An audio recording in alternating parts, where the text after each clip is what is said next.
Hey, how's it going? It's Carl, aka Carl Drum Tech, and I'm here right now in Westwood Village in Los Angeles, California.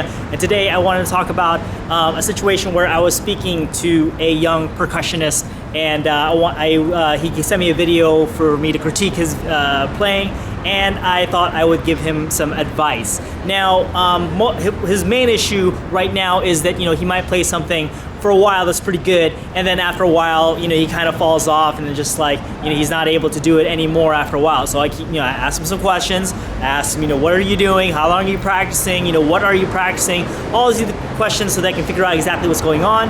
And then, there's one thing that clicked with me in terms of like what I should ask, and I know I should ask, how is your frustration level? So he said, yeah, I get kind of frustrated. So he sent me a video, I checked it out, and sure enough, he plays something, and then, after a while, maybe like a couple reps, he doesn't get it, and he gets frustrated, and he kind of does this whole like body language thing where he kind of slumps down, and he's saying to himself, come on, what's wrong with you, kind of thing, right? I'm not sure if that's exactly what he said, but just kind of beating himself up a little bit, right? So I immediately thought that, this is not the way to go. I advised him as best as I could, and this is what I told him. Basically, you do not want to get negative when you are trying to get good at something. You don't want to beat yourself up. You don't want to get down on yourself too much, right? It's definitely a good thing for you to realize when you could be doing better, or you're making mistakes, and to realize, okay, cool, I could do better. Like I'm making mistakes, I need to correct it. But it needs to be more like, come on, dude, like let's get going, rather than just like, oh man, you suck, like what the heck's going on, like what is wrong with you, what is going on. It shouldn't be like that at all, because what happens is if we have that attitude, we're kind of negative and we're kind of down on ourselves, it's definitely going to affect body language, and it's definitely going to affect how our hands move and how we approach what we're trying to do. So it's all about being positive. It's all about just kind of bringing yourself up, and in some ways kind of faking it till you make it. Like maybe you're playing something and maybe you're not that great with it yet. Still be confident. Still kind of have a little bit of swagger. Still have a feeling like, I got this. Because, yeah, maybe you're faking it. Maybe it's not true, any of those things that you're saying. But that is a lot better than saying, oh no, I don't got it. Oh no, like, what's wrong with me? It's definitely a lot more helpful to be positive about it and to have some kind of confidence until you actually grow into that confidence level and that swagger, and then you could really be like, all right, now I really feel it now, because maybe your skills have caught up, and now you can really with confidence say, I'm the man. You know what I'm saying? So that's pretty much what I wanted to share with you today. And if there's something I can impart upon you, is that in general in life, you want to be as positive as you possibly can. And I know at times life kind of gets to us and we get negative and we get down. Just understand that there is a way to combat that. There is a way to rise above whatever negative feelings that you get. You could say, well, it's the environment. Well, it's something happening to me or whatever. And then you get down and you say, I have no control. What I'm telling you today is that yes, you have control. For example, what I do is if I get down, it's all about, changing your physiology. So what do I mean by that is that, if you're feeling down, just try smiling.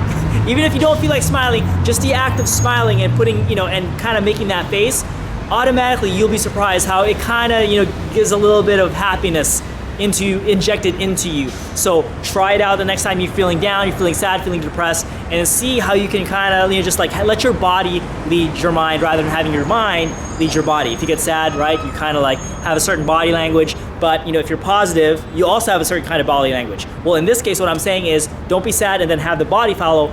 This time have the body follow and then have your mind kind of catch up. It's kind of like the same concept as talking about with the drumming thing, as far as like, not getting down on yourself too hard. Like I said, it's all good if you critique yourself and you try to find ways to get better, but it should be more like a kick in the butt, like, all right, let's go, let's do this. Kind of like dedicated and kind of like, just like pushing yourself in terms of being like a motivator rather than just kind of being a downer and just getting down on yourself. Because look at it this way, drummers have a specialized skill. Not everybody can do it, and you might be better off than somebody who is just starting out from the very beginning. And look at it another way, who would have the guts to be like, okay, like here's an art form called drumming, I see it, I like it, and I'm just gonna do it. Like I'm gonna go for it, and I'm gonna learn how to do that thing.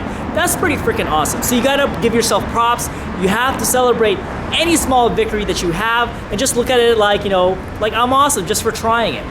Another thing to think about is that we do not have ownership of the results of our actions. The only thing we have a right to is the process itself. So I know maybe you've heard things like, be results oriented. What I'm telling you today is be more process oriented. Just think about the process in terms of like what it takes to get good. You have to put in the time, you have to put in the effort, you have to put in massive amounts of repetition, and there's no way around it. Nobody's above that process. To get good, you have to do that. So, if you spend a lot of time going through that process, you might as well enjoy it. So enjoy the process. Enjoy the process of getting good. Enjoy the process of doing rep after rep after rep. Enjoy the fact that sometimes you struggle. It's like, oh man, like I'm really struggling right now.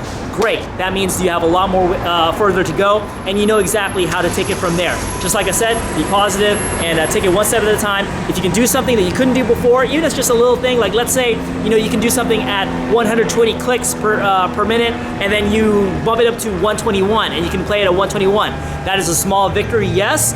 Maybe in the grand scheme of things, you're thinking, oh man, I need to be at 125, I need to be at 130, but just that small victory is good enough. Yes, it is good enough for you to celebrate and be like, cool, I am awesome just for being able to do that. So celebrate the small victories and just be positive overall. And like I said, just think that you are awesome just for trying it and just for going for it and being a percussionist in general. And I guess that's all I have for you today. Hopefully you've learned a little bit of something, and I guess until next time, take care.